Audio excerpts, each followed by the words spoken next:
Area thinks so much more management. Yeah. I'd rather have less. Too late. Well, I think you probably have better systems in place than I do, so maybe I our do, people on I this. do feel we have good systems. Yeah, so I do. No, you don't need to talk to me. You need to- I know. Oh my God. That's the key. I know. Actually, another hire, I know. made by this one. Let's have this. Be honest with you. Actually, we should just make her the third party. She third party of two, Megan, yeah. I have two Megans. Let's just Peggy back all of it together. Yeah. It's just maybe once you get one big one. Yeah. All right, let's just start. I love this panel energy. We are the Keep it going. Keep it going. Make this talk interesting too. So let's go. I don't think you did that.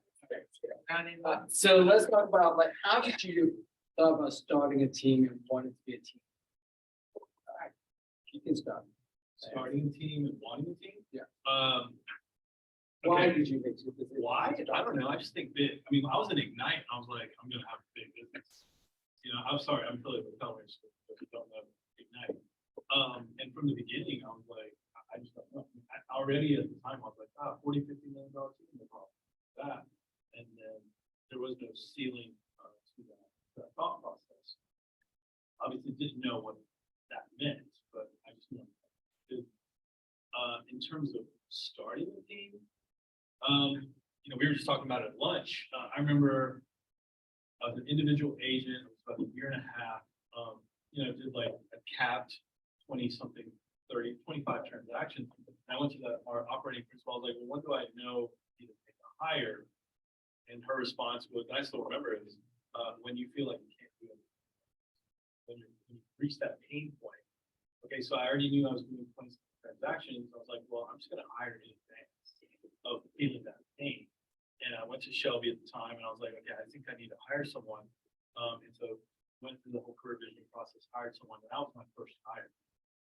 First hire was failing forward, but immediately got right back on that horse. I was like, I'm not going to let that detract me. And I hired someone again. And so that second year, I went from 22 transactions or experiences, yeah, 22 experiences to 40. So I almost doubled my experiences and then tripled my volume. So that was the start of that. And another thing that I've done, before I had sold a single home, she was like always encouraging. You know, she was like, you need to be in both. You need to be in ESO. You need to be in, and I might be saying terminology that I'm not familiar, but these were all like learning-based classes that were like established the foundation of the business, and not just a team, but of the business. And then as the deals come, we'll then build on the experience that you already have. So she really helped with that. And also mention how many members on the team and what is the sales and what is the support team. Right. So last year we did 325 families helped. That's around 136 million. So our average price was like 418, which is good for us. I have multiple operations, both a hub in Charlotte and several expansion operations. All in, we have around 16 agents. I have 5 virtual assistants. I have 5 inside sales agents, and I have our support staff, director of operations, director of sales, director of marketing, and a couple of transaction. So it's about 35 people right now, all in organization. And the ISA, are they in person or they virtual? In person. I've only done in person. They're based in Charlotte. That helps, and they lead generate for my expansion operation. But the reason I did in person because they know the local community. So if I have a lead who's like, hey, I need this 123 Main Street, Baxter Village, which is a popular neighborhood that's good. Well, they understand what's in that village. Fortunately, the virtual assistant is still not going to understand what's in that village. Shelby. Did you have a question? Oh, yeah. Oh, I was like, so how did you meet? And I just needed to know that. She was the team lead at the market center. And Okay. I was in real estate school. and I got In introduced the to her, Carolinas. and I met her at the Starbucks, and she comes in this tall blonde powerhouse, and I'm like, okay, and the first question she asked me was like, why do you want to get real estate? And I was like, I want to be an entrepreneur, and I want to do business. That's my answer. And then we connected, and she brought me into Keller Williams and was my business mentor for several years, and even to this day, like, we still talk. And she's in California, I'm in. Yeah, that's why I didn't understand Wow. the connection. Yeah. Yeah, Yeah. she was my team leader. He gave me a run for my money at that Starbucks appointment. I'm telling you. It was not an easy recruit, but I was. I don't get brought in by the food. I was like, you gotta give me some value, like, why am I here? And to answer your question, Faiyaz, I think, and I think this is an important to address. Faiyaz thought big from the get-go. During Ignite, which was like, his first 4 weeks as a real estate agent, he and this other gal in Ignite, who will remain nameless, came to me and they said, hey, we think we're gonna form a team. And I said, no, you're not. Nope, that's not happening, right? Because I think that sometimes, agents get caught up in like enthusiasm or the vision of something exciting versus alignment. And by the way, she was an exceptional agent. He was an exceptional agent. I knew both of them would be, but I knew they were not for each other, right? But to his credit, he really wanted to have a team to get going. I think the reason that's impressive is because sometimes people think, oh, well, it's the sexy thing to do to have a team, and I don't think that's the case at all. It's a hard journey that is super worth it if you're wired for that. I wouldn't do anything but have a team because it's who I am. But there are lots of people who do it. So I think it's really important to check your motivation. Like, are you doing it for more money? Because your profit margins go down. Are you doing it for, to look cool? Because like, it's hard work. You know what I mean? Because now you're managing other people and not just yourself. But your team does look cool. You guys have a sexy looking team. And then tell me about what's the size of your team, how many people is at your agent, how many support staff? Okay, so we launched our team January of 2020. Actually. That's pretty recent. Yep, my two partners and I, so there's 3 of us. We had all been in real estate for quite some time. And they had a 7-year partnership between the two of them. They were doing about 90 units a year and had like 3 or 4 people. And then we came together January of 2020 to form the real estate group. And their 3 or 4 left within a month of me arriving.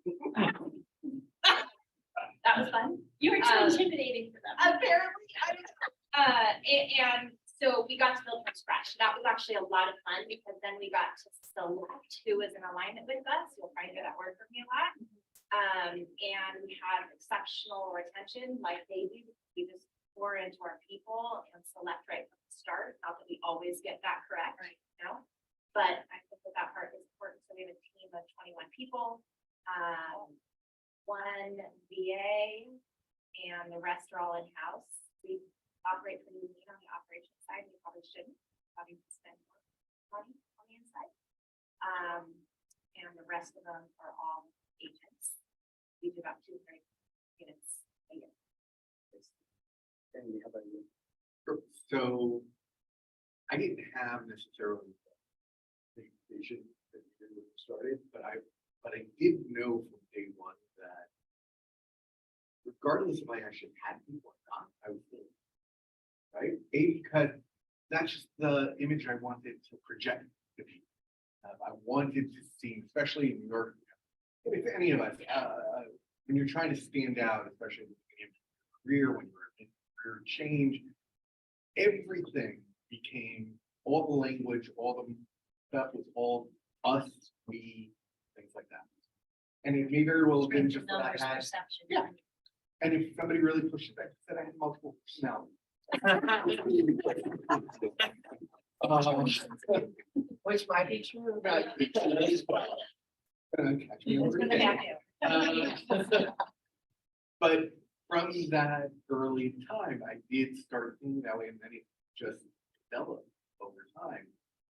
Now, and I'm sure this is hopefully true for everybody as well. But I made pretty much every mistake possible. How we in learn. building, right? Thankfully, years later, I heard Gary Miller say, to really build a proper team, you probably have to blow it up in consecutive 5 times. And I was looking at it, and go, okay, we're in, I should be okay getting there. But that really, gave me some hope that everything we were doing, and we just failed forward. We just constantly failed forward. Big change happened after I came over the previous company, hearing how important their first admin.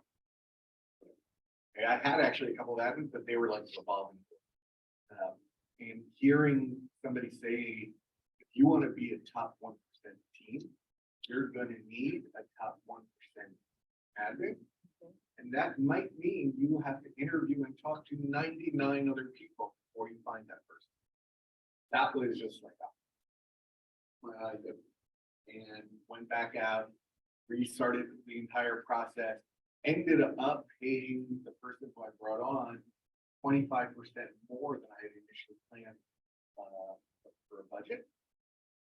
But it changed everything. She's still with me 9 years and has helped me kind of create the entire basis. Right now we're at about 18 agents. We're roughly split between, 18 on the team, roughly split between agents and staff. That includes 3 virtual assistants. From the Philippines, the director of sales, director of operations, director of marketing. A bunch of our agents, and then we also do have best last year.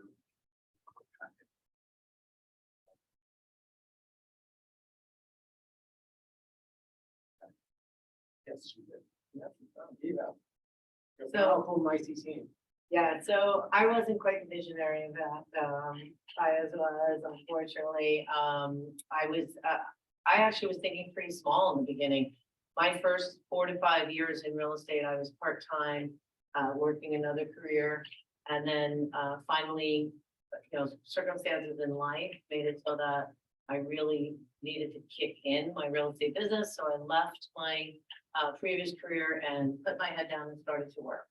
So I've been working real estate full-time for about 10 years, and I would say about half of that, I started to grow a team. And mostly that was for 2 reasons. One, I wanted to be able to serve my clients better. And 2, I wanted to have a life. I think 1 year I did 72 transactions by myself. Very little support. My husband's licensed, but he has a full-time job. And that year, some things fell through the cracks. My clients, I was starting to feel like I couldn't keep up. And that's when I thought, you know what, I need some leverage in order to do this right for my clients and for me. So right now we have quite a few part-timers on my team. So it's kind of a little challenging with that, but we have 7 plus, if you count my son, who is learning the business and in the room, 8. So full-time admin, myself as the rainmaker, and 3 buyers agents, a showing assistant. And we do we did again this year around 72 transactions and about 30. So, all you guys have your team, do you guys have a playbook or a certain standard that for your team? And that's your expectation from a team member, let's say they join the team, what is your expectation? So our model is different. So if you're a new to real estate, we have like a 30-60 that we actually go into the high estate department. And so we're really teaching the grassroots level lead generation, talking about scripting, et cetera. Obviously the production standard out of that as well. And so they're learning like what is the heart of this operation for us, I say, like the importance of that. They're getting compensated, it's a salary plus commission situation. So a lot of people are scared about going into a full commission type of job. This gives them a little bit of comfort. Yeah, it's a good bridge for us, and it's been great for recruiting as well. So we have a good amount of people we're going to transition. 36 to 90 in that, if you're an experienced agent already, you know, you're going to kind of dive right into it. You usually already have a book of business. We have a morning scripting process for everybody, every day. We have that. And then in terms of just production, just everyone needs to at least 24 transactions in a year. That's our minimum standard. You know, we have that playbook already in place. You know, that's something that we've created over the years. We have a director of sales who does coaching and accountability with all of our sales people. We have on the ISA side, a lead ISA who's doing daily coaching. So 2 different departments, both have their set of standards, both are all coming along at the same time, each in support. Does it matter if units or value? We focus on units. I focus on units. I mean, in general, that's like what it's always talking, right? With the units, the volume will come, right? With repeat business and referrals and things like that. So I don't worry about it. Units will take care of the rest of it. Even in the world right now, right? Too, a lot of people have units that decrease. That's what we're really focused on. But your volume is higher, your DCI is higher. Who cares? Everyone's price point is going up because economics. Units are going down. You gotta keep an eye on that. That's what we really look at. For sure. To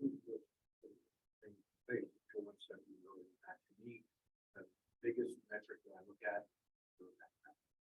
Yeah. Number of opportunities that they're doing.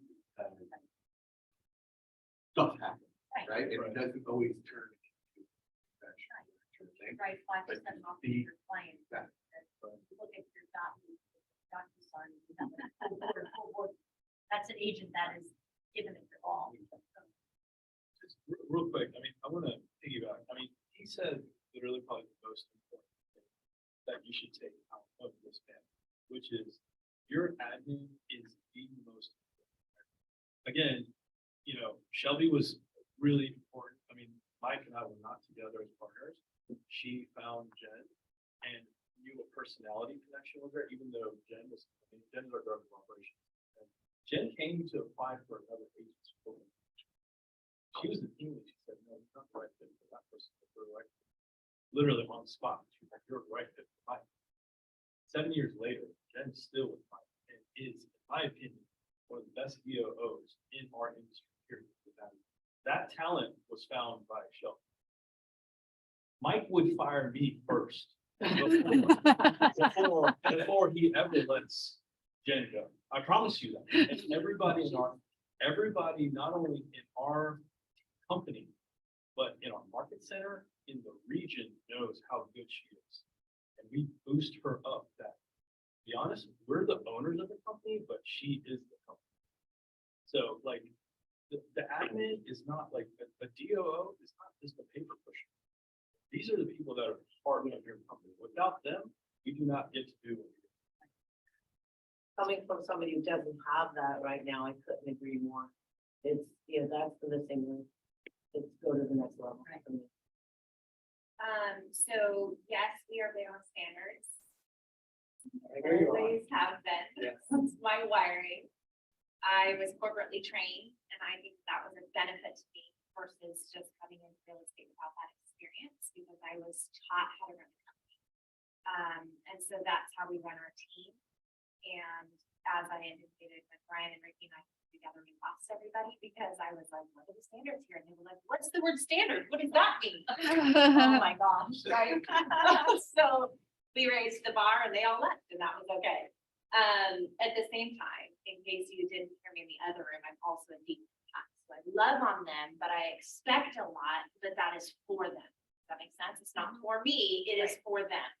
And they know that.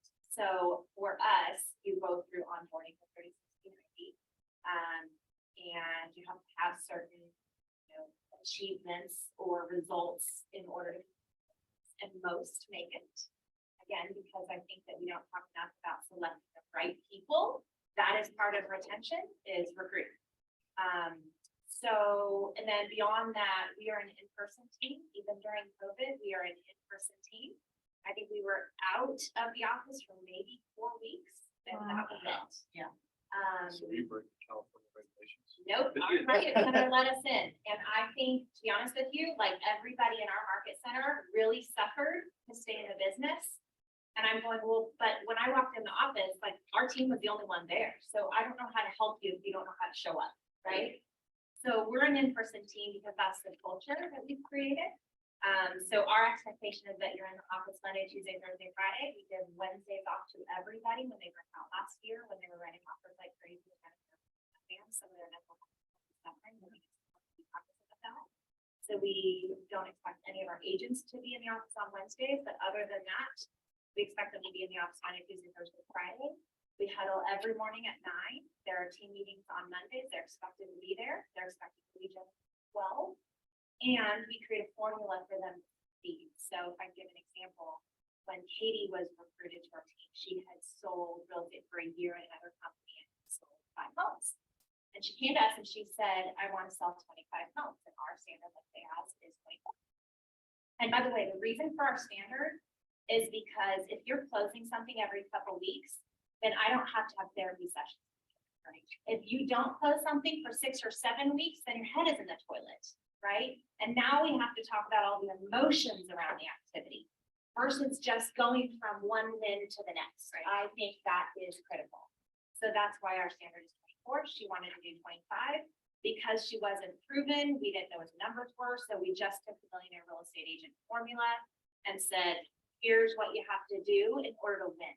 I want to make sure that when you go home at 5 o'clock, you know you won the day. But if you're waiting for a closing to feel like you won, you're going to walk yourself out of the business. So we identified like what wins look like each day. And I think that's really critical to take someone from one day to the next.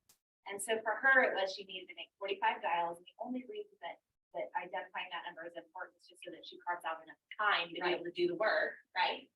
But 9 contacts a day. And if she did that, that would yield 2 appointments a week, which would get her to.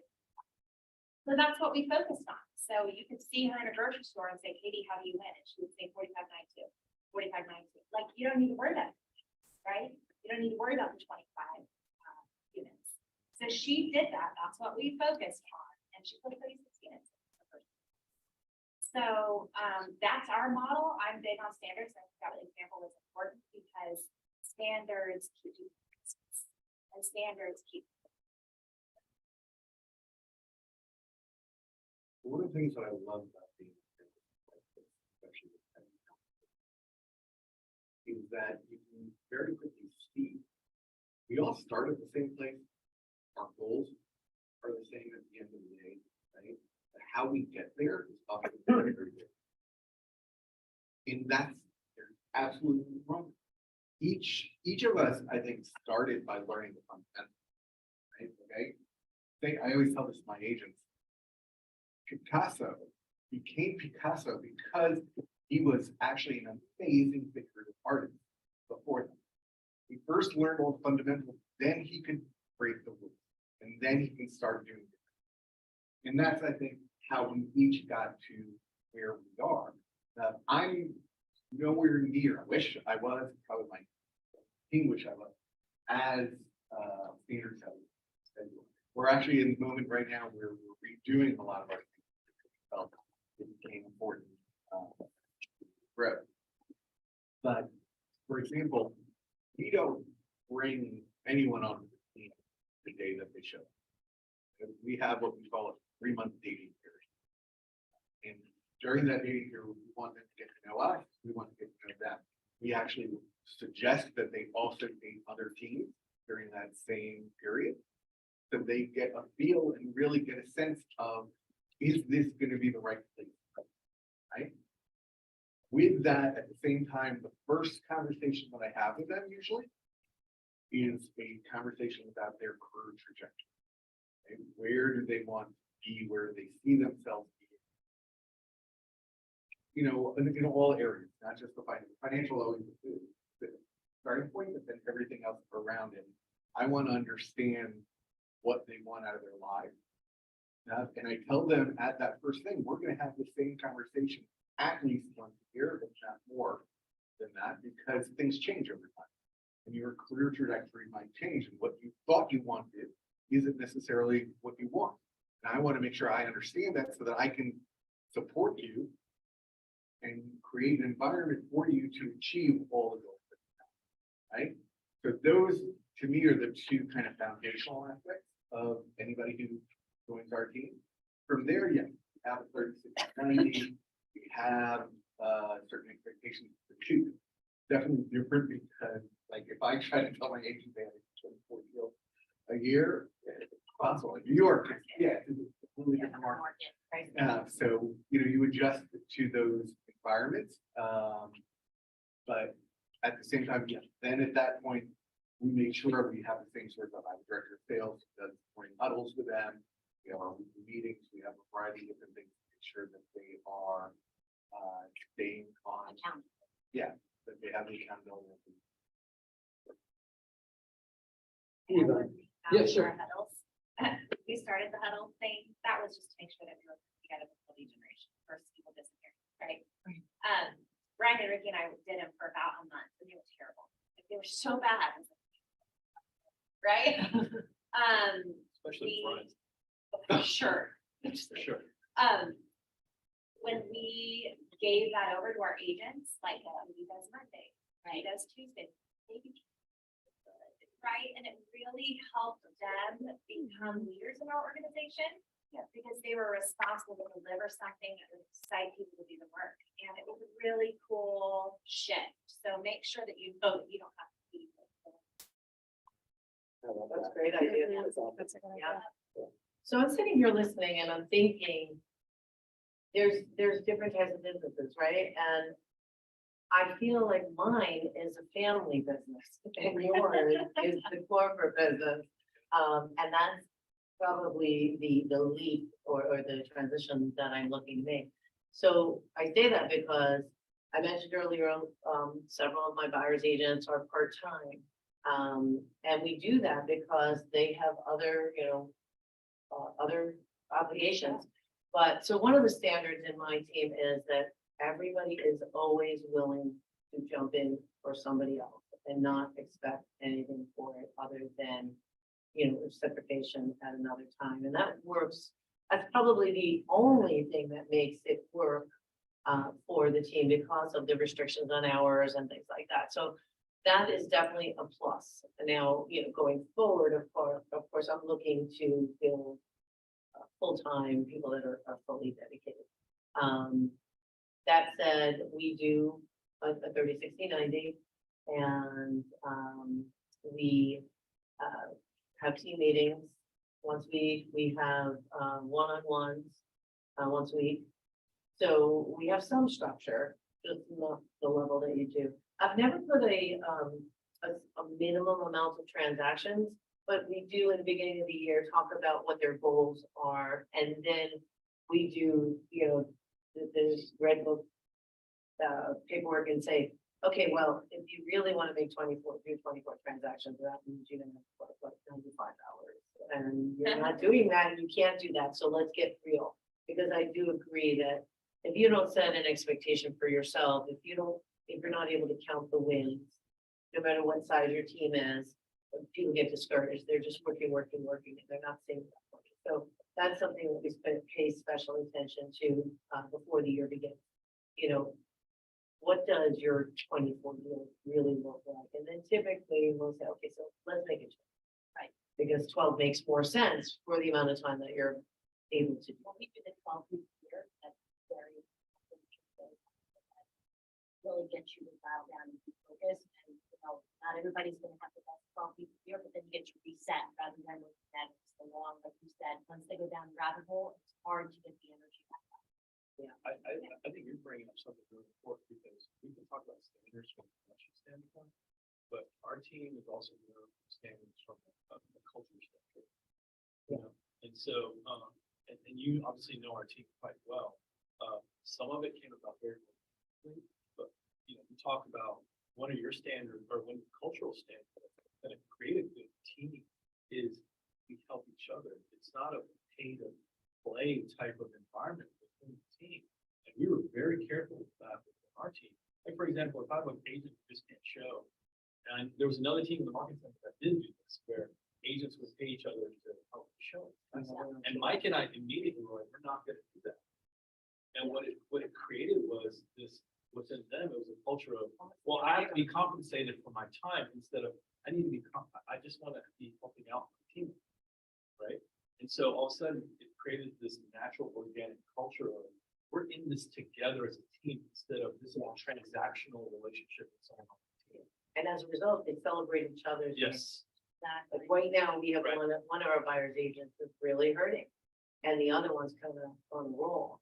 And we're talking about, okay, how do we get Erica? How do we make Erica? That's absolutely. And I think like when you set, like at a certain point, when you have a team, you don't have to always like set the standard. They'll do it amongst themselves. Yeah. They'll police themselves to be like, hey, this person's not stepping up, or hey, let's help them, rise to the top. They kind of do that. That's a good team standard.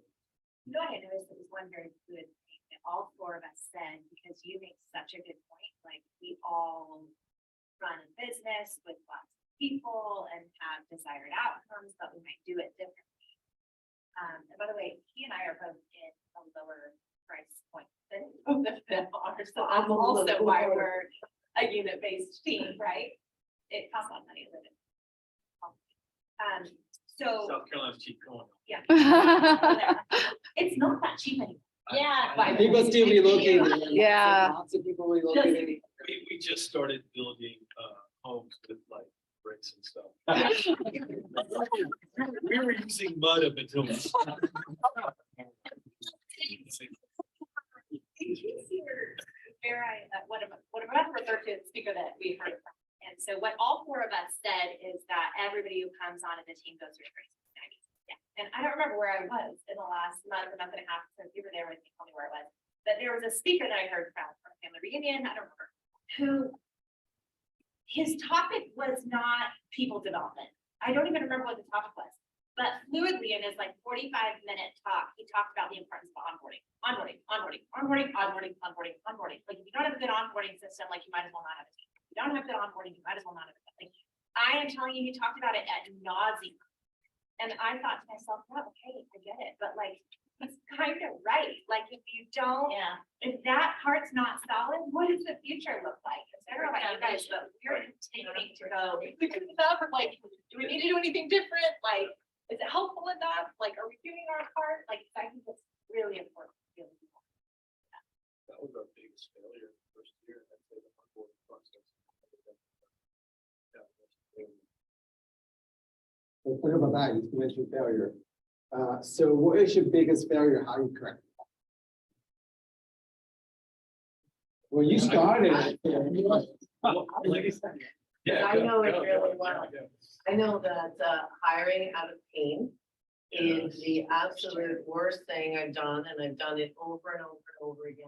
And what I'm doing to correct that now is I make it a focus of my conversations with my coach, because hopefully he won't let me do it again. I am, in some cases, utilizing services because maybe I'm not so good at it. I should have somebody else involved, because somebody who I think is going to be amazing, and then 3 months in. So I'm trying to get support from people, just from things like this too. Listening to what you guys are saying is how I can learn to do that better. So for me, hands down, making a hire out of pain, and then reaching out to people that are good at it, professional services that are out there, and or just hearing from experts like this. One thing that Sandy, how about you? So I think most people just need it. Studies of You're people, sweet, yeah. something like that. You know, That's so true. That's so true. But doesn't understand. Yeah. One of my biggest weaknesses is letting go, right? I can be, especially in certain areas, marketing, ultra perfectionist in huge. Thankfully, I'm able to bring on the people who don't care what I think, sometimes, and they will just yank it away from me. That's really the only way that it works. Is they've got to take that piece of meat out of my mouth, go with it. And I've gotten better considerably over the years because now, like, it's nice not to have to think all the time. And it's nice not to have to worry constantly about every little step. I think one of the big turnarounds for me is actually Adam Bergenrother and Callie, founders of the Force Public Fund. Okay? Adam runs a big operation. He runs Libyan, again, Callie was his COO and he was chief of staff. But the big thing in there that really stunk was having the people who can take my ideas. That's where I'm good, but I'm also awful because I have way too many of them. Take my ideas. I do, let's say it's a 10-stage thing, right? I come up with it. I do a little bit at the beginning. I get bored very quickly and I want to move on to the next thing. So I do 1, 2, I hand off to somebody else that do 3 through 8. You're laughing. You might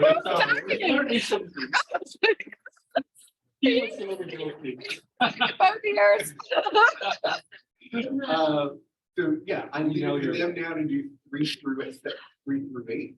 They now come back to me at the end with steps 9 and 10 for me to kind of sign off, polish off, or whatever else. And that has been the difference. So I share in the pain of being a perfectionist. It is for sure my biggest influence, for sure. But I would say outside of that, we just on Monday let go of our operations manager who had the opportunity to earn the director of operations role. And This was with you for how long? 6 months. And he knew we were struggling with her, but I'm a CV instructor, so I work for KW and there's a class called provisioning that teaches you how to select people. And I don't skip a beat, right? You haven't realized I have standards first, right? Like I'm a role model.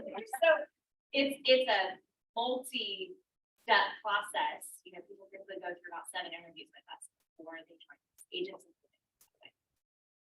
And so we took her through the whole process. And when it came to the very end to get references matter, and you shouldn't shortcut that part. I got references. I'm still a rule follower, but she gave me letters of recommendation, 3 of them that she got. And so then I chose to only call 1 reference on top of that because I had these glowing letters that were written. So, and then this one other person, she didn't really have anybody else to get. That should have told me something. Because she was a worker bee, you guys, like she would work her life away, and that was wonderful, but she could not get along with anyone. Like no one was receiving her. And what I found out later is that she had been on the PTO board. She was part of YP and nobody helped her. And I just took the letters and the 1 person because they all had shiny things to say. It wasn't. And we just fired her on Monday. And by the way, firing people is the worst thing ever for someone who loves people. I wanted to help her as a person, but I knew that I just had to put my, business owner hat on and say, you're done and that's it. And leave it at that. That's what attorneys tell you to do. Just like don't give reasons, don't give explanation. I'm like, but I want to help her. And I couldn't, and that breaks my heart. So having her and then firing her is worse than me just maybe having gone an extra couple of layers in the reference part and having saved myself all of that time. We have to have other people like him, the culture of our team. And you do find a different seat for the person on your team? We talked about doing that. And when it's a culture issue and not a work ethic issue or a commitment issue, there's no fee. Right, last question. Let's go about how are you scaling your business? Well, that's great for us because right now we are having we've scaled quite large, and for us, we just partnered in place. And that was more leverage for us to scale and build an infrastructure. I feel like we've gotten a lot of stability on the operation side, but now we're focused on how can we scale faster, but also ensure that standards and accountability are still there, where Mike and I still don't always have to be the answer for everything. So we're actually partnered up with place. That was a big deal. You alluded to it earlier as like partner with people. Yes, yes. It's always about, for us, I mean, like, when I partnered with Mike several years ago, people were like, why are you doing it? You're giving up 50%, right? Well, we're 6x that. So why, I'm not even thinking about what happened 5 years ago. So now for us, this partnership is the avenue to now hopefully 6x that again, right?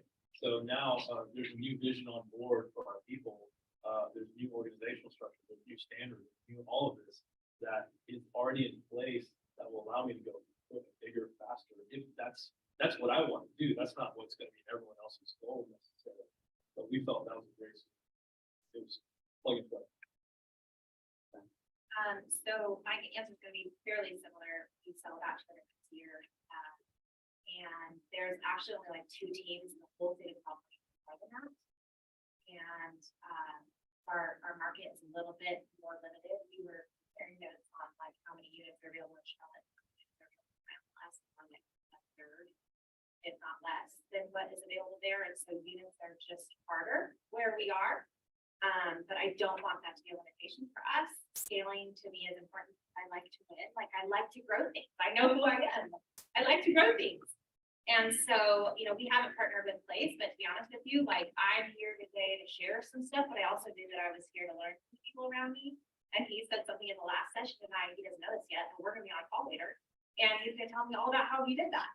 And I will say that my trajectory and anything that I've done in life has been because of stuff like that. Like the first time I heard Lance Logan, I called him and I said, hi, I'm Shelby. You sell 3,000 units. Can you teach me something? And you know, like that's just what I do. That's what we learn to do is that you go get in rooms and have conversations with other people that are doing better than you. So that's my skill point. I need to do that. I'd say the two concepts that we use. One is the idea of placing a role. The whole callback. And so we're constantly, no matter where we are, we're constantly playing the middle. And we expect that most of those, but some will stick in 1 or 2 that. So we're constantly looking at different opportunities. At the same time, risk there, so too far ahead. Apparently that's a term. It's a good analogy. Yeah. We also make sure to slow down. Make sure we're all on showing them kind of the steps approach, right? You grow, then you pause to basically to reflect, but also to let everything kind of germinate, solidify, kind of make sure that you're all catching up to what you're doing with that. Then when you're ready, then you go to that. Right? Yeah. And that, the amazing thing about it is it just constantly shows me how small sometimes I started. When I was in City Habitat, New York, when I left there, I was doing 300,000 GCI, and I thought I was okay. Right? Isn't that, yeah, you know, in that company, it was one of the top things. I get into KW, I'm sitting between 2 people who I learned more from in the first 3 months that I'm there than I think I'm before that. That's even before starting to go to family meetings and meet you guys, other folks. Then getting into Gary's top 100, you know, where I felt I had imposter syndrome for the first year. Like, why did they let me in here and are they gonna find out and kick me out? But each time that I got there, it just let me envision the world that I want. The funny thing is now is at the point where when I talk to my team, it's more about when it's done and where we want to go next. Right? That's what you said earlier. Carolina and Georgia. East Coast. I think about, I agree with Shelby that, one of the reasons I'm here is to learn from, the amazing people that are around me and of course share because there's a lot of people that are just starting out on this team journey and I'm closer to that, so I can give that, kind of insight as well. We are, I think we actually have the same coach. Right, I'm with Jim. So I got lucky enough to have a coach that was #1 this year, in the coaching. world, yeah. So that's been something that I've done recently to try to regroup and, stop hitting my head up against the wall. So my coach, learning from people like Simon and here, and, kind of searching for that hire that, director boss hire. So a little bit of all of that to get to the result. Awesome. Sure, yes. I started off by saying I make sure that you're growing a team for the right reasons. I believe everybody needs to learn what it looks like to not have to think 24/7. So there's an element of leverage that I think every single person deserves to do work with, right? So that is one element of it, but one of my friends also says, and this is definitely something that has resonated for me, is that when you do business with people, you get triple joy. And there's so much truth to that, right? Really rough days, which by the way, we all have, like, I can throw up with my partners instead of by myself, or when someone on my team is going through something super rough personally, which is pull apart right now, like I can be their advocate, friend. So I feel like that's part of the reason that I personally want to do this thing is because you get to journey with me. It's much more. Real estate can be such an isolating profession because we're always out, clients out for you, up here, out here. So to have that team cohesiveness is really your family, your sounding board, professional and your friends. Sure, yeah. I have an incredible amount of respect for people who are solo.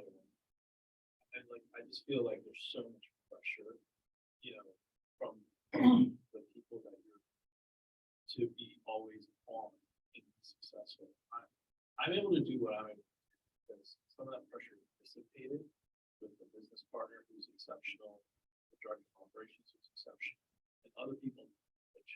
So we are in a divide and conquer time. So we're actually going to grow much faster because of the talent level that's on the team. But we've obviously grown that. Otherwise, I wouldn't be able to. I've seen it fail so much, where we try to do all of it at the same time. I don't have to focus on all of it. The only thing that yes, you need to share with people. If you still leadership is everything, right? And whether it's about a spouse or you don't or anything like that, there's only so much you want to put on somebody else. So to me, that's why it's so crucial to find your tribe. And that's so that you have people who are going through the same thing as you are. Share the themes, you can share the celebration. Yeah, it's kind of like share energy. Yes. Relatable. Thank you so much. You guys have been amazing. I want to thank all of the panelists here, all the other panelists of the other rooms. Hopefully you guys get this whole today all day in different sections. I do thank you. Thank you for coming. I do want to thank all of our sponsors from Acres Title to John Lampkins to Michael Bimbers to Flat Inspection to Vanity Motions and Onwards They're a great sponsor, and we also have a couple more that's on here. That is Mosquito Hunters and Studio 042 and Dean Arlington and Hawkeye. Without them, this wouldn't be possible. So please do stop by back at the vendor area, but that's actually where we're having a happy hours.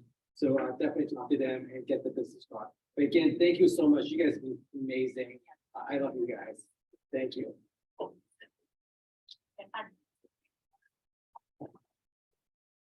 Y'all need Sandy's card. It's like the whole. I will. Yeah, I have one.